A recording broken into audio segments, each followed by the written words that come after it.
Welcome to RotoWire's Fantasy Football Draft Season, sponsored by Circa's Ultimate Fantasy Football Draft Giveaway. Here are the tight end tiers that help you dominate drafts. Tier 1, you have Brock Bowers, Trey McBride, obviously the 1-2. But here's my point. Trey McBride, in my mind, is the universal tight end 2. He should be the tight end 1.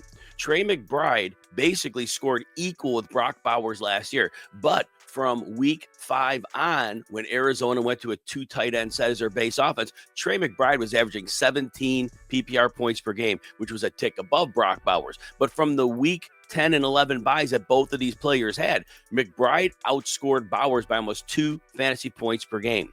In Arizona, Trey McBride does not have increased competition. Marvin Harrison still there, was the clear number 2. No other receiver added. Trey McBride, in my mind, is the number 1 tight end, but at the tight end 2 price. Brock Bowers, you can't throw any shade on him. He's right there with McBride, and he gets Geno Smith, a real quarterback this year, which certainly helps as well. But the Raiders could, Ashton Genty's going to be in the mix to be a runner and receiver. We know Jacoby Myers returns in the same role as last year. I don't know if Dante Thornton, the 4th round pick's going to make a difference. But Brock Bowers is going to be right there with McBride. But again, I just think the pricing should be flipped on those two. They're both clear tier 1 players. Cannot go wrong. Now there's a tier of his own, George Kittle.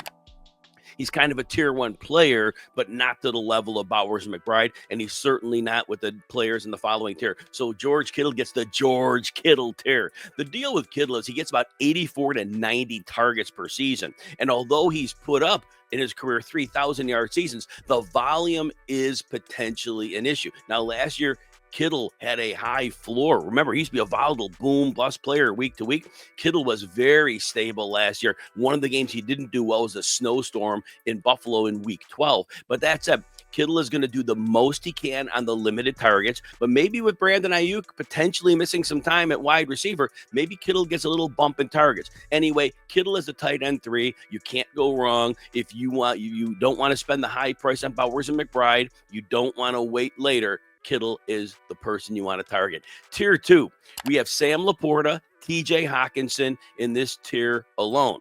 Now, Sam Laporta, remember, through week 7 last year, he was a disappointment.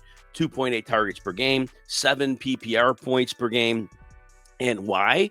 Because the defense was playing great, the team was running the ball, and Jared Goff's pass attempts were limited. Well, remember, Detroit had devastating injuries across their defense, a total of 18 by the end of the season. And so Sam Laporta was very good from week 8 on. That, again, is because the defense fell apart. This year, I expect the defense to be back to what they were last year. I expect the running game to continue to do well. Sam Laporta, I'm very concerned at this ADP because what we saw in the first half of last year may be the reality.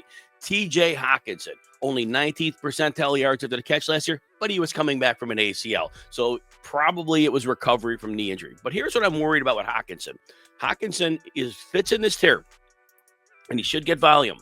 But the problem I have is this.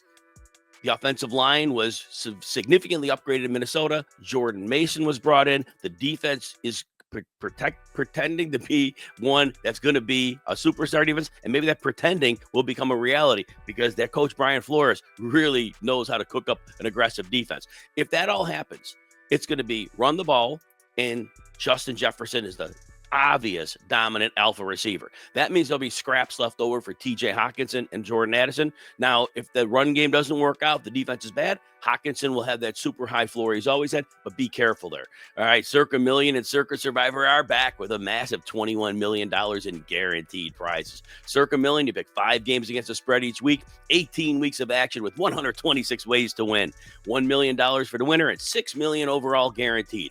The Circa Survivor, 1 pick a week, no point spread, lasts the longest to win it, at least $15 million guaranteed. Now, you enter in Nevada, you play from anywhere. Again, $21 million overall guaranteed. Visit circasports.com for details. All right, tier 3, we have Travis Kelce and Evan Ingram. Now, Travis Kelce, 133 targets last year. That was great, but his efficiency was at a career low. Kelce may continue to see targets, but however, as of right now, Rashee Rice healthy, not expected to get suspended. We'll see what happens with that. Xavier Worthy came out as a rookie. Hollywood Brown missed almost all last season. He's healthy. Travis Kelce may not see that extreme target volume he saw last year. And at age 35, another step of decline is extremely possible. Travis Kelce, you're betting on potential volume, but be very nervous because this could be the year he does not perform at the level you expect him.